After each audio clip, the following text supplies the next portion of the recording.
कुछ चीज़ें बहुत अलग होती हैं, जो रिजल्ट होते हैं बट प्रूव करना इतना आसान नहीं होगा। एनीवे आपका ये लास्ट क्वेश्चन रह गया ना, उसको देखते हैं।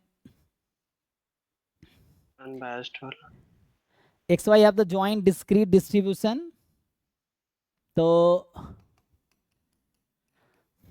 ये डिस्क्रीट है और x given y is equal to y is binomial y comma 1/2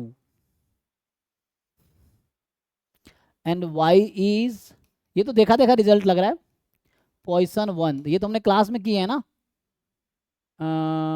y Poisson 1, तो x का डिस्ट्रीब्यूशन क्या होगा, ये थ्योरम हमने लिखा है क्लास में।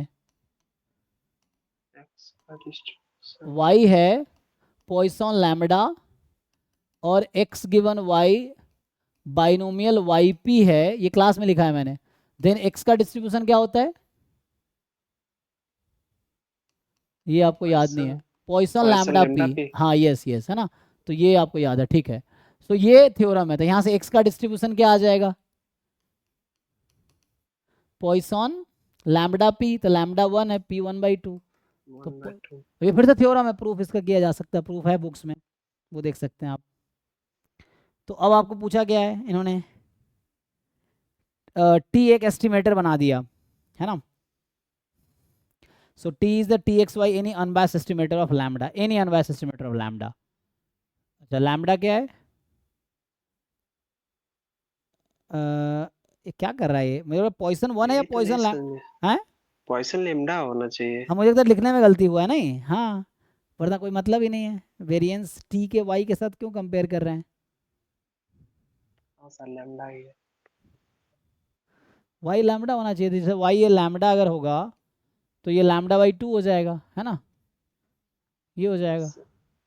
अब कह रहा है कि टी जो है as a function of X Y है, टी जो है ये फंक्शन ऑफ एक्स वाई है, और जो कि एक अनबायस्ड एस्टिमेटर है। आप मुझे सजेस्ट कीजिए कि आप टी ऐसा क्या कंसीडर करेंगे कि वो अनबायस्ड एस्टिमेटर हो जाए।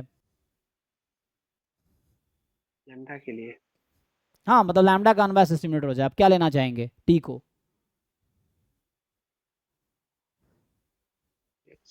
एक तो सबसे आसान सोच सकते हैं आप y ले लीजिए, दूसरा आप सोच सकते हैं x अगर लेंगे तो क्या होगा, वो तो लैम्डा/2 हो जाएगा, तो मुझे 2x लेना पड़ेगा, राइट। 2x का मीन कितना आएगा, तो वो आपसे ये एक्सपेक्ट कर रहा है, ठीक है, इसके हिसाब से ऑप्शन देख लीजिए, क्योंकि इस पर तो इक्वल ही आ जाएगा ना, क्योंकि एग्जाम में ये आपसे एक्सपेक्ट कर रहा है ऑप्शन में, बस हो गया। और बनाना चाहें और बना सकते हैं, क्या कर सकते हैं आप लोग, so you can take in general some alpha times y plus 1 minus alpha times 2x, ये भी वर्क करेगा, for all alpha belongs to 0 1, होगा, ये भी है। Yes sir. तीसरा अगर बनाना चाहें आप तो अल्फा जहाँ 0 1 के बीच है, तब कंपेयर कर लीजिए ऑप्शन के हिसाब से, बताइए क्या होगा,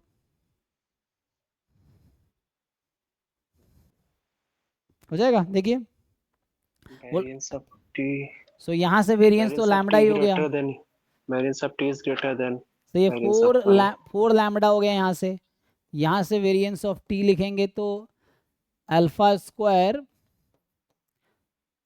lambda plus 4 1 minus alpha square lambda, यही ना, तो ये आ जाएगा, तो बस कर लेंगे, देखिए समझ आ रहा है ऑप्शन आपको।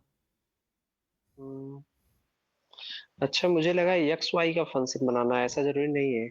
नहीं जरूरी नहीं, एक्स वाई का फंक्शन जरूरी, मान लीजिए फंक्शन ऑफ एक्स है तो टू भी तो फंक्शन ऑफ एक्स है, जो कांस्टेंट फंक्शन होता है वो भी तो फंक्शन ऑफ एक्स है,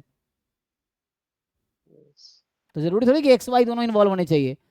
अगर आप कोई कांस्टेंट ले सकते हैं, अभी कुछ समझ नहीं आता तो आप लैम्डा ले सकते हैं, you can take just lambda, हालांकि lambda unknown parameter, you can not say it is estimator, तो यहाँ दिक्कत होगा, क्योंकि एस्टिमेटर होने के लिए estimator must be free of parameter है ना, तो वैसा नहीं कह सकते, बट अगर कोई नंबर है तो वैसा कर सकते हैं हम लोग, है ना, तो इस तरह से तो ये है। अब देख लीजिए इसके रिस्पेक्ट में कंपेयर कर लीजिए, काम हो गया। तो एक एग्जाम्पल काफ़ी है गलत कहने के लिए, तो ये बोल रहा है वेरिएंस वाई जो है ज़्यादा होगा ऑप्शन ए में टी से, तो ऐसा तो नहीं है, तो पहला तो आउट हो गया, दूसरा ट्रू हो सी जाएगा, होगा। और variance of T more than equal to lambda होगा, तो यहाँ से देख लीजिए कि क्या हम कुछ भी पुट करेंगे तो लैम्डा ज़्यादा ही आएगा, ये चेक कर लीजिए, ये लैम्डा कॉमन ले लेंगे, जैसे ये आ गया alpha square plus 4 1 minus alpha square into lambda. अब क्वेश्चन ये है कि क्या ये हमेशा लैम्डा से ज़्यादा होगा for alpha belongs to 0 to 1? तो इसके लिए सिंपल आपको देखना है कि इस फंक्शन की मिनिमम वैल्यू क्या है, ये चेक कर सकते हैं आप कैलकुलस से, तो उससे पता चल जाएगा, है ना, सर। कि क्या ये हमेशा मोर देन इक्वल टू 1 होगा। अगर ऐसा हो गया तो हो जाएगा काम, यस सर। बस। ठीक है, वेरिएंस जरूरी नहीं है, तो बी और सी में से देखना है, अगर सिंगल करेक्ट है तो बी हो गया, और मल्टीपल करेक्ट है तो सी एक बार आपको वेरीफाई करना पड़ेगा। यहाँ से कि इसकी मैक्सिमम वैल्यू निकाल लीजिए, कैलकुलस यूज करके मैक्सिमाइज कर लेंगे, डोमेन मुझे दे रखा है -0 से 1 अल्फा का, हो जाएगा। ठीक है, एक सर और है। हाँ कौन सा है? तो भेज दिए। इसमें जो है इसमें सर केवल बी और डी ऑप्शन बताइए, मतलब बी या डी में से कोई।